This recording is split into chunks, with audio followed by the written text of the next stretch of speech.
Hello again, this is Alison Cook, and once again, welcome to Perspectives 1507. That's Big News. In this presentation, I'm going to go over a little bit of the course information, highlights of the syllabus, some of the grade and assignment information, and participation information, and then give a little personal background of my professional experience and some of my personal interests outside of work. In this slide, if you want to review this later, these are links to go straight to different parts of the presentation so you don't have to sift through all of the content of the presentation. These are links to the syllabus and the course manual. The syllabus will have answers to most questions related to grading, due dates, late work, and scheduling. I will go over a few of the highlights, and remember to keep in mind that it's very important to read the syllabus and read it carefully. The link in the black box over here will take you directly to the syllabus file on Google Docs. I also created a course manual for your convenience. It's basically like a web page in a sense, and it has links, direct links to course information that you don't have to sift through a syllabus or go through this presentation. You can go directly to get your answer um, to whatever question you have of the course, and you don't have to sift through any documents. Okay. Grading and due dates. Typically, assignments, discussions, and quizzes will be due on Mondays by 11:59 p.m. unless otherwise stated. This will apply for the first couple of weeks. Due dates might be a little different just because a lot of students are coming and going at dropping. So I'm giving a little bit of time to settle in, and then we can get into a regular routine with due dates. Late work. After a week, I do not accept it. And after the due date, I take points away for each day that it's late. Now, depending on the number of points the assignment is worth, will determine the number of points that are taken away each day. So, for example, a 10-point assignment will have fewer points lost each day than a 20 or 30-point assignment. So, it's more proportional. So, there is no magic formula for each day that it's late. So I have that all outlined and in a nice, neat chart in the syllabus. I do give quite a bit of extra credit throughout the semester. I include hidden extra credit opportunities in lectures and assignments that are typically not announced. So it forces you to read or do the assignment so you can find them. And my main goal is so that students learn something from this course. So that's why I usually provide relevant extra credit opportunities. Participation. Due to the nature of an online course, it's very difficult to structure participation the exact same way you would in a face to face class. So each week you'll respond to discussion question prompts. And you're going to be required to make your initial response and then respond to two classmates. These are due, like I mentioned earlier, at by 11:59 p.m. on Mondays.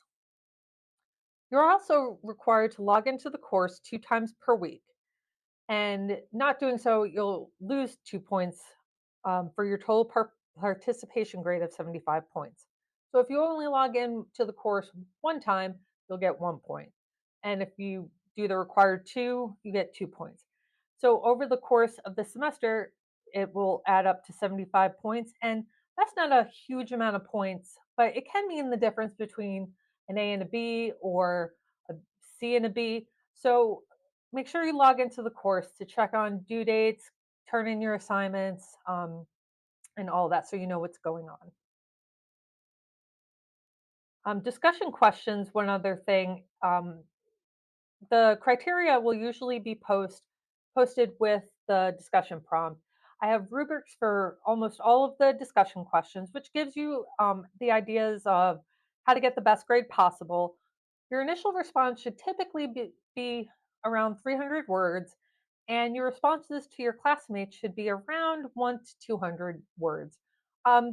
You're more than welcome to do more.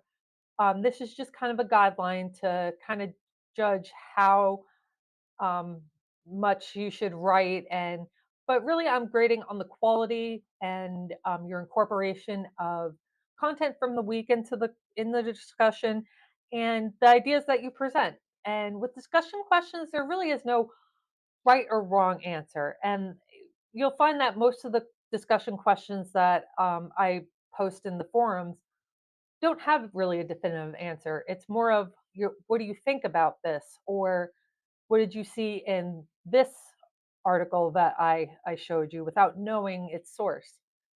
So, um, I encourage you to be honest, ask others engaging questions, and don't necessarily worry about being right or wrong, because there, with information, often there is no right or wrong answer, especially when we're talking about it in the context of fake news and how to do research and back check and those kinds of topics. This is just a short screen recording of the course, the homepage of the course. If you go to content, you'll see all the modules. My screen looks a little different than yours. If you click on assessments, you'll find the assignments link, which will give you a list of all the assignments. And same with communications for discussion questions, in case you don't know where it's posted. The whole course homepage you'll find calendar due dates, so you can sync it with your calendar, which I provide a link to learn how to do if you want to sync it to your Google Calendar. In the Start Here section, you'll find the syllabus link, and it doesn't show here, um, but that was just a table of contents. So you can go straight to a section without having to scroll through a lot of the policy statements I'm required to put in and all of that. There's also a quiz that is not optional. It's just to confirm that you have read the syllabus and you know what is expected of you uh, this semester. Another topic I wanted to go over real quick is the badges. Badges are just a fun competition of sorts that you can earn badges throughout the semester by completing assignments, posting a really good discussion question response, getting 100 on an assignment, or doing some extra credit. There will be many, many opportunities to earn badges, and whoever earns the most badges will be able to opt out of the final. So that's kind of a cool prize. The badges don't really mean anything except that you did a good job and I wanted to acknowledge you for it and have a fun little competition going on this semester. The criteria is in the badges link, and it'll tell you what the badge is for, the requirements, and um, that how many times you can be awarded. Most badges you can only earn once. That's just the way Cougar View is set up. By going through each module, every single thing that I post in it, there's a weekly badge that you can earn for completing and going over all of the content posted in the module. So you have lots of opportunities to earn badges and potentially not have to take the final this semester. I also posted some tutorials on just some common questions that I get asked, such as downloading something from Google Docs as a Word document, and just some of the navigational issues that sometimes students have to just help you better navigate through the course learning system. Now, typically, I'm in my office from 9 to 6 Monday through Friday, but they require me to have official office hours. So I've posted my typical schedule and when I will guaranteed be in my office to respond to any questions you might have if you want to pop in my office. I will also be on Microsoft Teams. So if you are completely online and can't come to campus, I'll be there on face to face. So you can actually see a person and get answers to your questions and whatnot. You can also direct message me on Google Chat um, or on Microsoft Teams.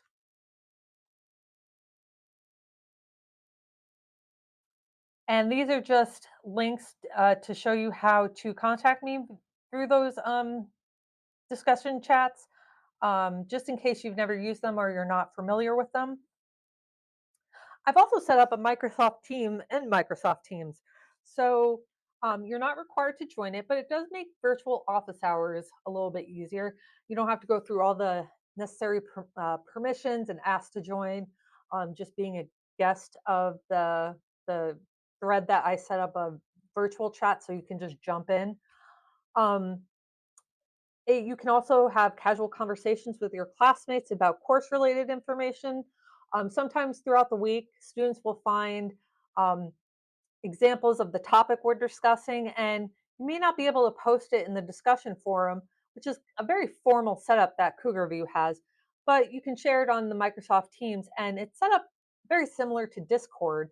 Microsoft actually owns Discord, so it you can post memes, viral media that you'll find, or anything related to the course that you find throughout assignments or doing responding to discussion questions.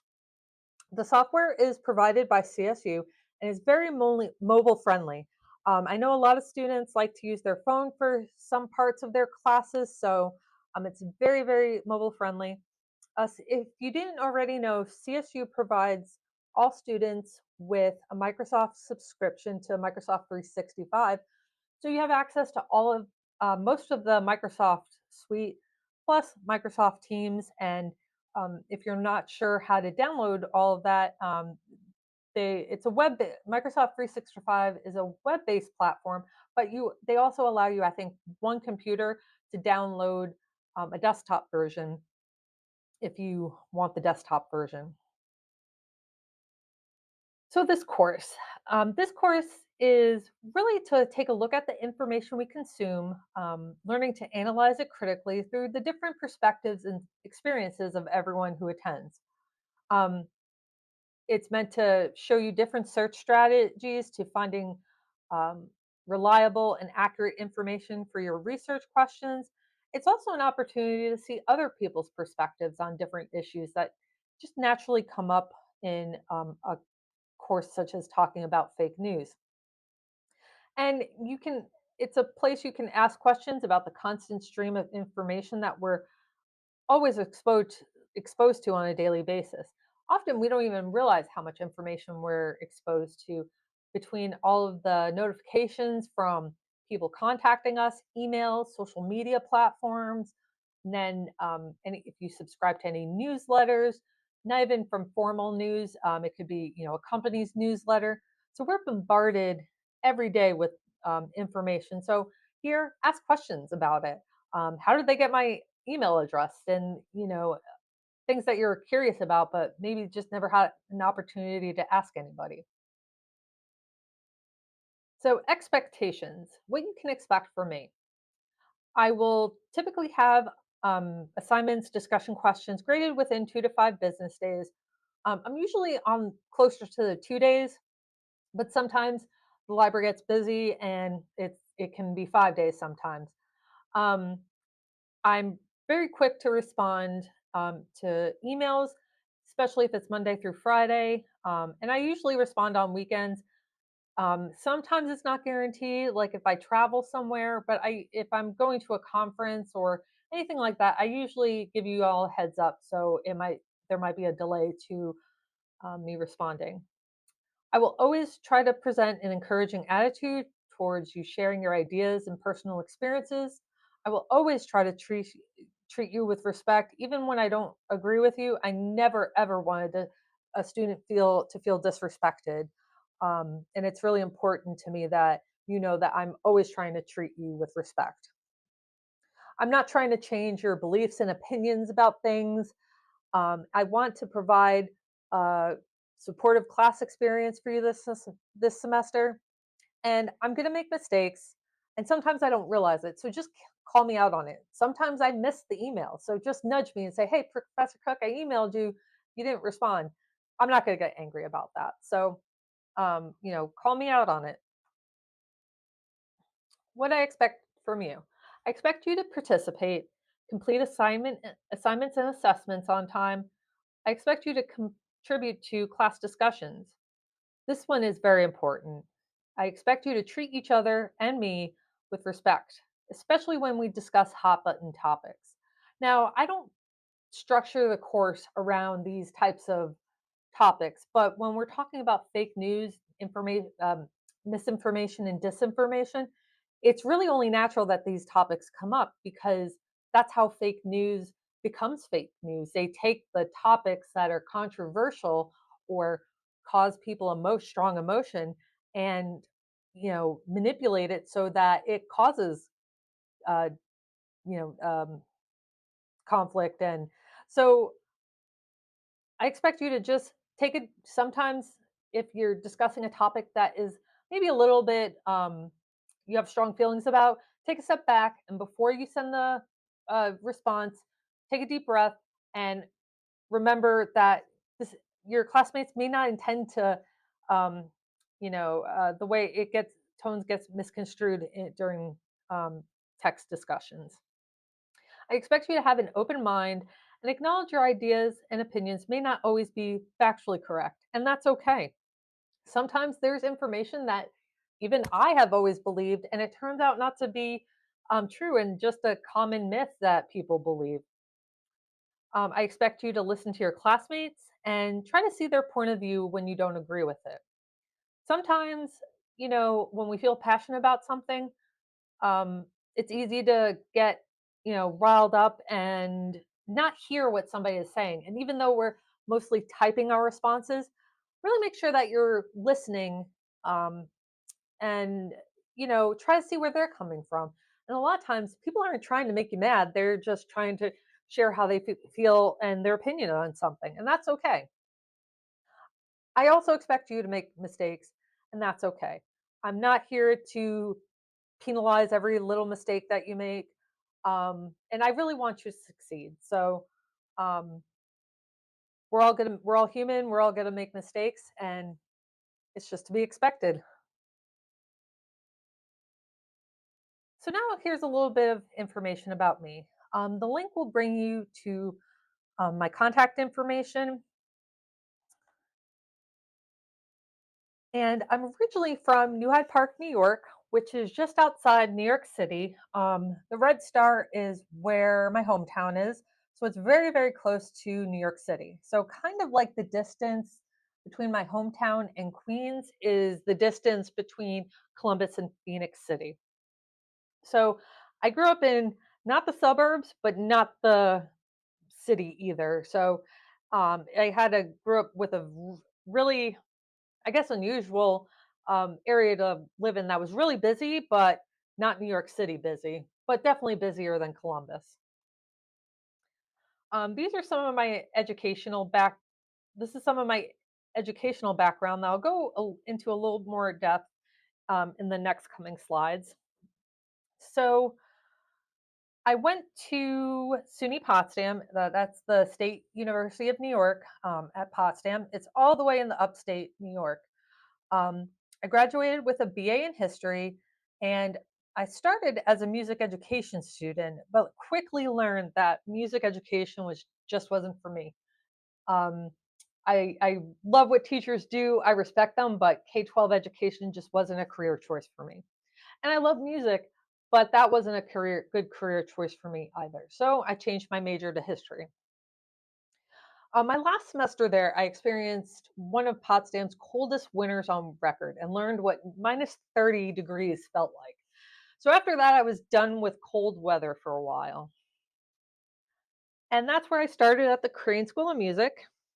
And Potsdam is gorgeous and beautiful every season except winter. And you probably can feel the cold looking at those photos. So then, once I graduated, I packed up with a friend and drove west to Las Vegas. At the time, it was the fastest growing city in the country, and I really just wanted to experience living on the West Coast. And I figured at the time I was in my early 20s, so if I was going to make a big mistake, might as well make it while I'm pretty young. After living in Las Vegas for a few years, I met my now ex-husband, who was a soldier in the army. After getting married, I moved to Hawaii to be with him and lived there for a few years where I started my master's degree in library and information science. However, the Army sent us orders to head to Fort Knox, Kentucky. The University of Hawaii did not have an online program yet, so I had to transfer to the University of Kentucky to finish my degree, which I did in 2012. We lived near Fort Knox, obviously, but while I was there, I worked as a library assistant, which gave me a lot of administrative experience that sometimes library school doesn't prepare you for in a real world context. I also worked part time at the University of Kentucky Special Collections, where we worked on the monograph collection, which is just books and papers. This was a really neat experience, and I was able to see some really fun historical stuff. A lot of Civil War memorabilia. We found a bunch of letters from Lincoln that got verified as actually from him. It also introduced me to academic libraries, which would I would make my concentration, and I would continue to work in academic libraries for most of my career. We weren't in Kentucky very long before we got another set of orders to head to Fort Benning. So that's how I ended up in Columbus. So, like the times before, we packed up and headed south to Fort Benning. I didn't really see myself staying here permanently, but when I moved to Columbus, I began to plant roots unintentionally. I became very active in the library network, and my daughter was born here, and I was here long enough to where she was entering elementary school. I also worked and volunteered at two of the libraries on Fort Benning, Donovan Research Library, which is kind of like the academic library for a lot of officers go there for various schools that Fort Benning hosts. And I also worked at the Sayers Memorial Library, which is kind of like the public library of the post, where dependents and kids go to story time. Um, and I worked there until I completed my master's degree. Also, while I was here, I began to develop relationship with other librarians in the Columbus area. And I got very involved with the Columbus Area Library Association, and then also the state and regional library associations. GLA is the Georgia Library Association, and Glitter is Georgia Libraries Information Technology and Research. So, um, I just developed a lot of relationships here. So then, right after graduate school in 2012, I was hired as a librarian as the serials and assessment librarian. And I stayed there for about 3 years. And then in 2015, I came to Columbus State University to become a business and government information librarian. And I've been here ever since. This will begin my 8th year, and in total, I have about 15 years of library experience and 10 of them as an academic librarian. My academic and scholarly interests are information literacy, misinformation, and combating disinformation, particularly with news, government information, and politics. Some of my outside interests outside of work, I love to travel. I love taking long road trips to places, especially if it has the world's largest something. I've been to see the world's largest rubber band ball. Um, if the more random it is, the better. I love to bake. I bake all the time with my daughter. I love to craft. So I spend a bit of time when I have it channeling my inner Martha Stewart. I'm also a freelance writer in my off time. And I really just love spending time with friends, family, binging on Netflix, which, if you have a good Netflix or Hulu show, send it my way. I have a bad habit about binge watching shows. Most importantly, I love to spend time laughing and just having a good time with people I care about. So, enough about me. What about you? In the introductions forum, introduce yourself and tell us a little bit about you. Where are you from? What's your major? A favorite food or a silly, funny fact? What are you watching on Netflix? Or share anything that you're comfortable with. Your initial post and two responses to your classmates should be completed by August 19th by 11:59 p.m. And this discussion will be worth 10 points. Another assignment that I want you to complete after watching this video is In one word, what do you think of me? What is my personality like? What do you think I'm like outside of class? This isn't a trick question. Um, I'm not going to take down names or try to figure out who said what. I won't. My feelings won't be hurt, but don't be a complete jerk. If you think I'm a nerd out, that's fine. Um, and if to post your word, you can click on the link on the slide or use the QR code, and it'll take you to a box where you can type in the word. Um, when you're done with that, you're going to take a screenshot of the number counter that is in the top left corner. Um, you can actually post two words if you want. Just show me that your counter is less than two, and that'll indicate that I know that you completed it, and because I can't see who com- completes what. You're going to upload your screenshot to the Dropbox, and then I can award you credit for completing it. And like I said, this isn't a trick question, and this does have a point, which I will tell you when we start our next topic. So let's get to work. Take a look at Cougar View. Again, review the content and the Start Here module and Module 1 sections to see what activities and assignments are coming due soon. And please contact me with any questions, and I'll get right back to you. Okay, have a great day. Talk to you in Cougar View. Bye.